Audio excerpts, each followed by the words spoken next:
What's up, Tailgaters? You're in the booth with Tailgate Nate today. The road to predict all 136 FBS level college football teams this summer continues when we talk about the Florida International Panthers. We are in University Park, Florida in the 3-1-5. The Panthers have a lot to look forward to this season, but with a new head coach, can they take that step forward? My name is Nate Bope, otherwise known as Tailgate Nate. Thank you all so much for clicking on this video, and of course, for helping to support the channel. You want to support the channel even further? Then do what it says below, hit that subscribe button, and while you're at it, you might as well ring the bell. Turning on notifications will ensure you don't miss an upload during the rest of prediction season, as well as during the college football year.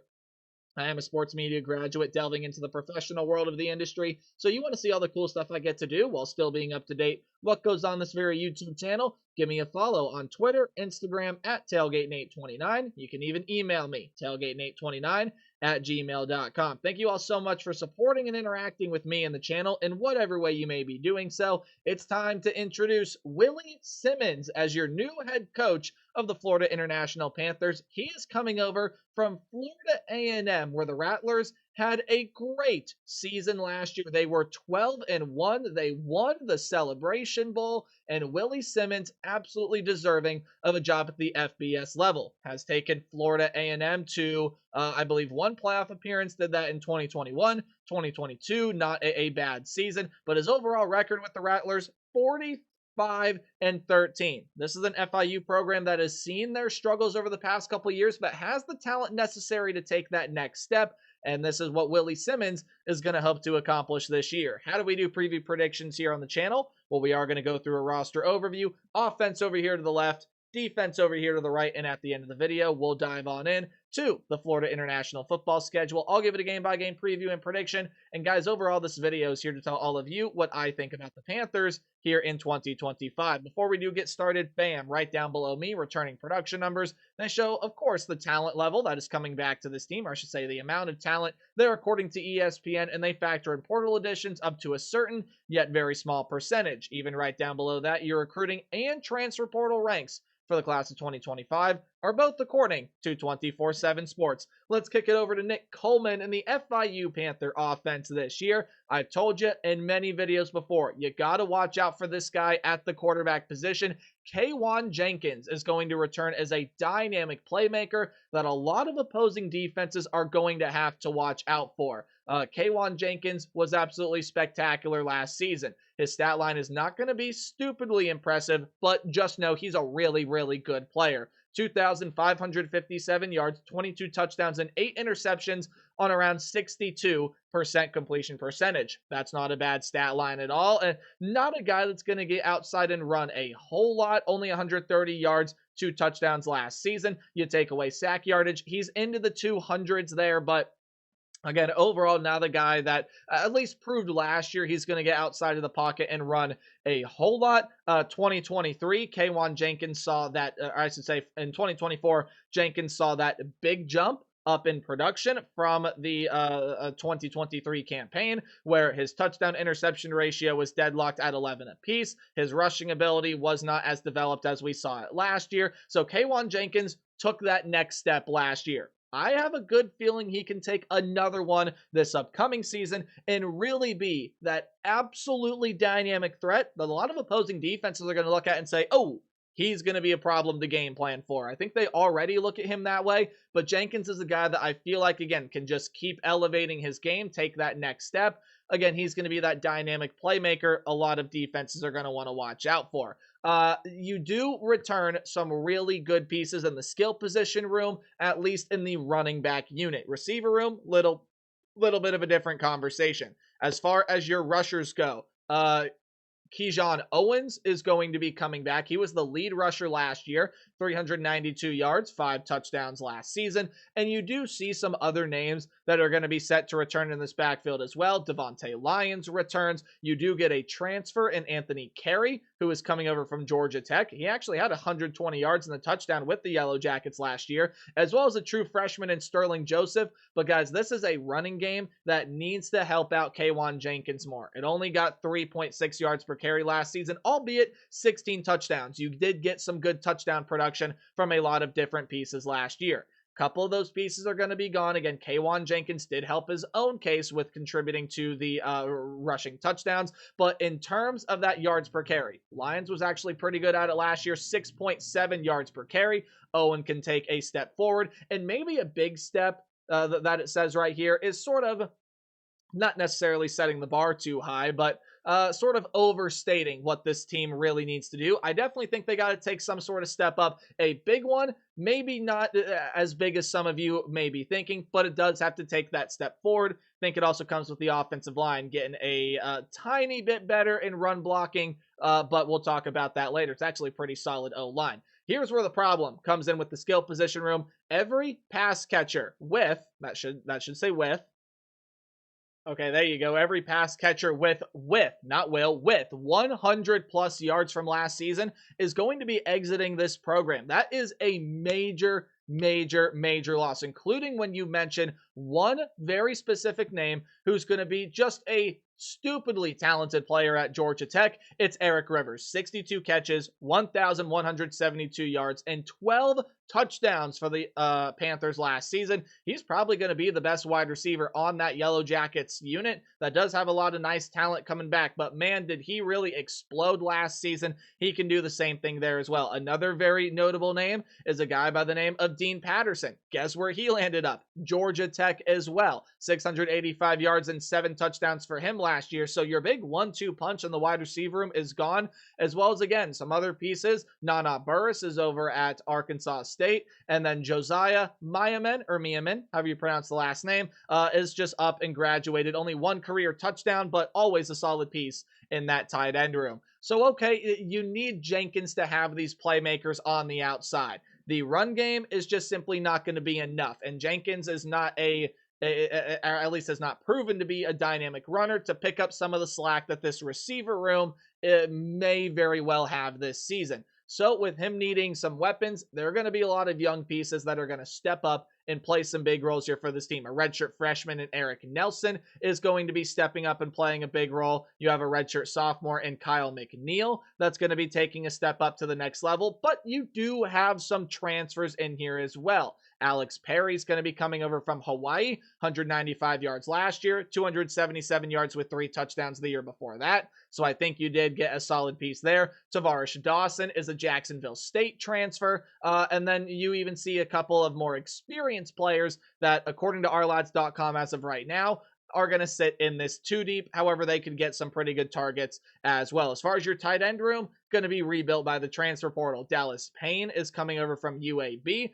He's got right around 380 yards and a touchdown over the past 2 seasons. And then Justin Kyan is over from UPenn, the Ivy League school, Pennsylvania. So while it's a bit of a question for me, and I don't think it's going to be as talented of a room as it was last year, I think you got some solid pieces that can give Jenkins some help, but you're probably going to get a ton more pieces involved than you did last season. On the offensive line, it was a fairly good unit last season. Again, run blocking can get better, but it did only allow 17 sacks.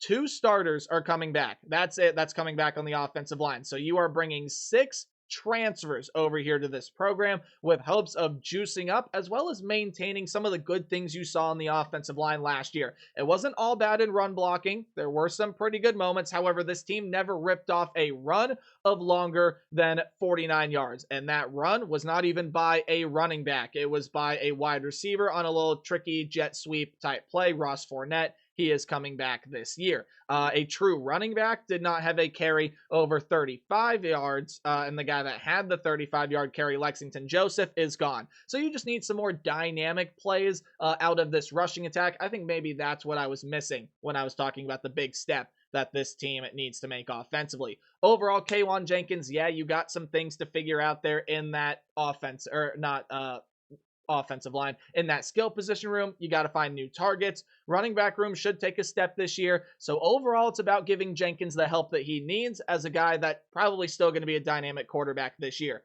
Defensively, Jovan DeWitt is your defensive coordinator. And if the secondary can keep up its success, I believe under 190 passing yards per game last year, and the defensive line gets better, it was not a good run defense, and I believe didn't force that many sacks yet, only 18 of them last year. The Panther defense, if those things happen, honestly, I think can be a fairly dangerous and pretty darn good group. However, 35% returning production, and you do lose a lot in the secondary that, again, made it such a good unit last year. Talk about that when we get there. Let's talk about the defensive front last year that really did struggle. It's going to lose your sack leader. Eddie Walls is gone off this team.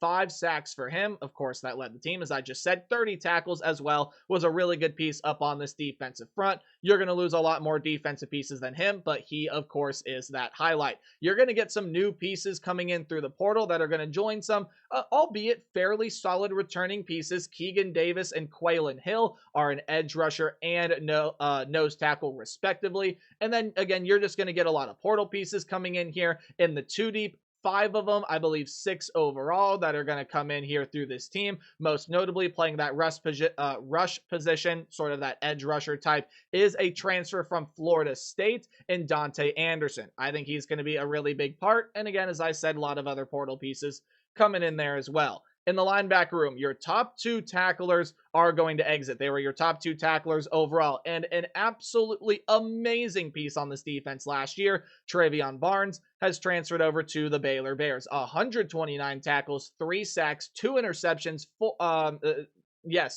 2 interceptions, did have a pick 6 last year, recovered a fumble. I mean, just a beast in this linebacking room. His running mate and Elijah Anderson-Taylor, believe is out of collegiate eligibility, 94 tackles for him last season. So, okay, what does that leave you with in your linebacker room? Well, you are going to get Percy Courtney. That's going to be coming back. Still a solid season for him last year. 25 tackles, did have an interception, and recovered a fumble a season ago. So, okay, you bring that back, but a lot of transfers going to be in here as well. Well, the most notable one, at least, Johnny Chaney, is expected to be Courtney's running mate in that starting linebacker duo. He is a Colorado transfer and originally was a player at Florida A&M before shipping things off to Colorado. Didn't get a lot of playing time under Coach Prime, so now has joined his former Rattler head coach back over here with this Panther program. So that's your linebacker room. Defensive backfield. I told you they were pretty good last year, but they lost a lot. All that is true. Your defensive back group is going to suffer just some absolutely massive losses. Really some massive losses. It does get some solid pieces back, and a lot of good pieces are going to enter through the portal. But I mean, man, it just does lose some amazing weapons, especially the most notable one, JoJo Evans. Yeah, he's transferred over onto Louisville. Why? Because he's pretty darn good. 93 tackles, 7 passes defended, 2 interceptions last season. Led the team in both passes defended and tied Barnes last year for the team lead in picks. So, of course, both of those guys, again, are gone. There are, again, as I mentioned, some good pieces that are entering through the transfer portal. Demetrius Hill is over from Illinois. He also formerly was with FIU and is transferred back into this program.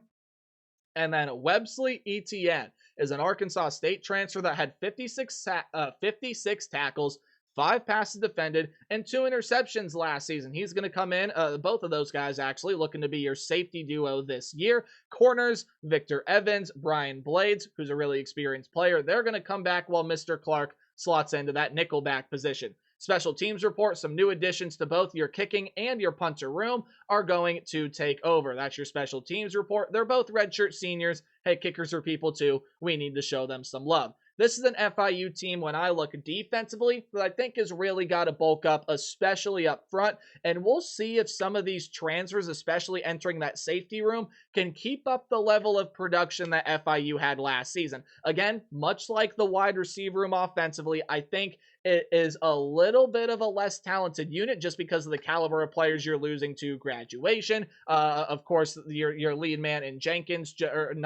Barnes, just being a really, really good player in the linebacking room. Losing him is huge. Losing your INT leader in the secondary is huge. So there's a lot you got to fill in with this program. But like I said, I think there's enough talent here for Willie Simmons to still have a pretty successful season.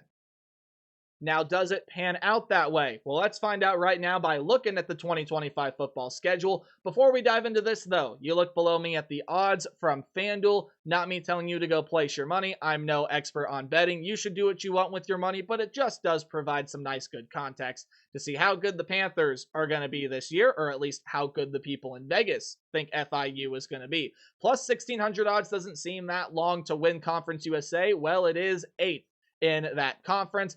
Pretty long shot to get into the college football playoff, but 5.5 over/under win total, guys. Willie Simmons has got a lot of believers there in Vegas, and I think it's going to work out to the benefit as well. Will it work out in year one? To be honest with you, I think this is a pretty tough schedule. I think their non-conference slate is, for the talent that's on this FIU team, pretty difficult. And you take a look at the conference slate. Yeah, you play a couple teams that can sit towards the bottom of the conference, but you also play a lot of the top contenders in this conference as well. You don't really play many middle-of-the-road teams. Looking at La Tech, looking at UTEP. You have Middle Tennessee on the schedule, but I mean, overall, you really miss a lot of those mid tiers. So you're playing some low tiers as well as some upper tiers, and overall teams that could surprise this year. Talk about all that when we get there, but let's go through the non-conference slate first. Bethune-Cookman is up first, and this should be a win for FIU to begin their season. And then week 2, well, that probably should be a loss. Penn State's going to be one of the best teams in the country, coming in at number 2 in the preseason AP poll. Penn State's just going to be really, really good. That's going to be a loss for FIU, one of the most talented teams in the country out of the Big Ten. Florida Atlantic is coming up next, and to be quite honest with you, I really did battle back and forth between who I thought was going to win this game. If you've seen my FAU video, you know where this is going, and FIU fans might want to turn the other way, because I think Florida Atlantic has the potential, much like Florida International, by the way, so don't get this twisted, but I think both teams have the chance to surprise this year. Florida Atlantic has got Zach Kittley coming in this season. If he can really work things out, he's got a familiar face at quarterback in Caden Veltkamp. He's got Easton Messer in that wide receiver room. But the reason I have Florida Atlantic winning this game is because of that connection. I think as this secondary starts to adjust and have some new pieces enter in, as well as a lot of younger guys that are going to step into major starting roles, I do think you got some solid talent, and I don't know if they're going to allow much over the top all season. This is going to be one of the games where I think Florida Atlantic is going to be able to beat them. That quarterback wide receiver connection with a great offensive mind and Kittley as your head coach. I think Florida Atlantic powers through this defense, and even though the run game can take a back seat, overall, it might be more prevalent here in this game. I just think Florida Atlantic is going to be too dynamic offensively for this Panther defense to handle, and that's why I think FAU, I should say, comes on the road and beats FIU. Delaware is a team that is coming up next year, and again, another game I battled back and forth with. But Delaware is a team that I think is going to be maybe not a super big surprise as they enter the FBS ranks like Jacksonville State was or James Madison was in their first season in FBS competition. But I do think that Delaware is going to be a really solid team, guys. They got a lot of returning production, a lot of really good experience coming back on that team. They got options in pretty much every single position grouping. I think they're coached very well, and between them and Missouri State, the two teams that enter the FBS ranks this year, I think Delaware is more prepared to at least see some immediate success. Do I think it's anything crazy? Probably not, because they're probably going to slot along the mid-tier of Conference USA, which is going to be very competitive this year. But I think Delaware's got some pretty good talent, man. They can surprise a lot more than I'm thinking this year. That's going to be a loss to Delaware. You do get your bye week, so you can sit, you can think about it a little bit, see what works, see what hasn't, but you got to go on the road and play UConn up next. And guys, the UConn Huskies are going to be a dangerous football team this year. UConn did really, really well in the transfer portal. If they can stay healthy this season, especially at the quarterback position with Joe Fagnano, sky's the limit here for UConn. They have a very manageable schedule. They don't play anyone super big, although they have Duke on their schedule. And you just look at the job that Jim Mora has done with that program. Chef's kiss. He has done an absolutely phenomenal job. UConn's a team that was at the depths of college football. Now they are fairly relevant. UConn's going to be a team to watch out for this year. They can definitely surprise. The Huskies beat the Panthers. So it's been a real struggle for FIU so far. And even after your second bye week, technically what I like to call a short bye week, because you don't really get that full extra week of preparation. You do get a little bit of extra time, but you're jumping in right into a game play in there on Tuesday. So a couple extra days, not really that full week like you would want. And you have to go on the road to play just probably going to be one of the better teams in Conference USA. I know Western Kentucky lost a lot. I just talked about Veltkamp and Messer going over to join Zach Kitley at FAU. Western Kentucky still got some great talent. Maverick McIver is a quarterback transfer coming over from Abilene Christian that I honestly like quite a bit. I think Western Kentucky is going to be another really solid team. Tyson Helton's got the team moving in a great direction. Just fell short of a Conference USA championship last year. They can absolutely get back there and compete for one this upcoming season. Okay, now you got two very manageable games coming up next. Kennesaw State, Missouri State. Those are two games coming up here against Kennesaw State, again, a fairly new addition to the FBS ranks. Missouri State, a brand new addition here. Kennesaw State, I do think that they are going to win this game, will the FIU Panthers. Kennesaw State is a team that does have a lot of returning talent. I believe they are 5th, if my memory is going to serve me correctly. At very least, they're top 10 in returning production. That's a Kennesaw State team that has got a lot of pieces coming in, and they're really starting to bulk up that talent profile when they bring over some really good power 4. And overall, just the other players that have seen FBS ranks, they bulk up through the portal. Dexter Williams, probably the most notable one, coming over from Georgia Southern. He also played football with the Indiana Hoosiers. I believe the Indiana Hoosiers. Could be wrong on that, so don't quote me. This is my brain fuzzy in that sense right now. Kennesaw State's a team that, look, I think can improve on their win total from last year, still have a solid season. There are going to be moments where they falter, and it's especially going to be when they have to prepare for a dynamic playmaker. Kwan Jenkins is one that is a win against Kennesaw State. Sorry, Panther fans, don't hate me. I do think you're going to go on the road and lose to Missouri State. If we learned anything from Kennesaw State last year, look, I think it's going to take a little bit for Missouri to adjust to the FBS level. That's just my personal opinion, much like Kennesaw State entering from last season. I just don't think the talent level is there quite yet to be able to fully and readily compete at the FBS level. However, Missouri State has got some good pieces. And again, if we learned anything from Kennesaw State last year, it's that this is the Bears team that I think is going to fight. I think it's going to pull out some wins, and maybe against a team that you don't expect them to beat, especially with a dynamic quarterback. This Bear defense can struggle with that. I do think that FIU is going to go on the road there and drop that game. Pretty surprisingly, might I add. And, well, now you have to win out to try to get to a bowl game, and good luck. You got 4 really nice teams out of Conference USA coming up next on the road against Middle Tennessee. Now, albeit both of these games right here, both these road games, I think they can win. Middle Tennessee is a team that just did not get everything figured out under Derek Mason last year. However, I think they finally can take that step this season. Middle Tennessee's been a team that's been down for the past couple of seasons. They can creep back up this year. I think Nick Vattiato is an amazing quarterback, and albeit his skill position room, especially the wide receiver unit, is not going to be as talented as it was last year. However, I think he's got a lot of good, viable pieces, and Middle Tennessee will be a good football team this upcoming season, at very least a decent football team, and a road game there is going to serve FIU badly. You get a couple of home games coming up next, though. I do think you win one of these. I think FIU is going to get a surprising win somewhere along the way. I think they have a little too much explosiveness offensively, especially out of Kwan Jenkins, to be able to do that, albeit the skill position room.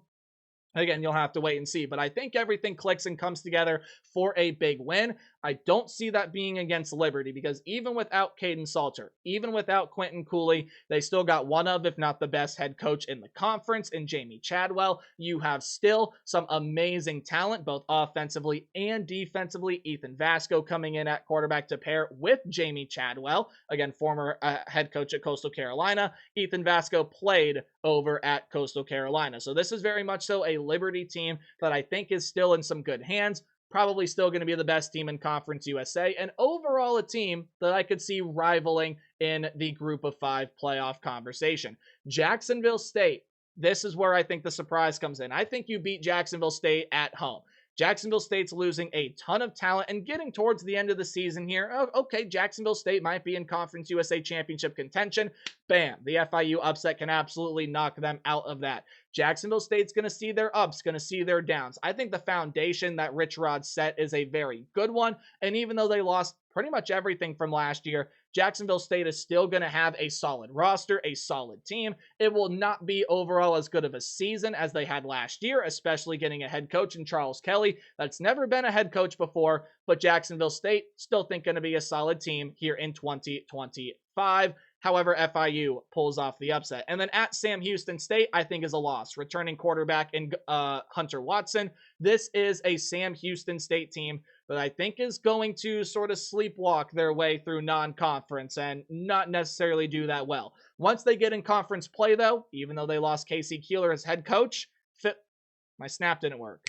That's better. Phil Longo is going to have this team flip that switch. And I do think this is the team that can figure everything out as conference play moves along, leading that to a win for the Bearcats over the Panthers. So overall 3-9, yes, well below that over-under win total. And it's not necessarily going to surprise me. I'm a little bit lower on FIU than I think most people are going to be, just because, again, there are a lot of questions for me with, can the defense continue to do what it did last year? How does Willie Simmons adjust to the FBS level? The skill position room needs to find that talent. A lot of questions for me. I still think there's some good talent here, and Willie Simmons can have a much successful year than I'm predicting him to have. Overall, think it's a struggle. FIU goes 3-9 in 2025. But please let me know what you guys think in the comment section down below. Remember to play hard but tailgate harder, and I'll see all you guys in the next video.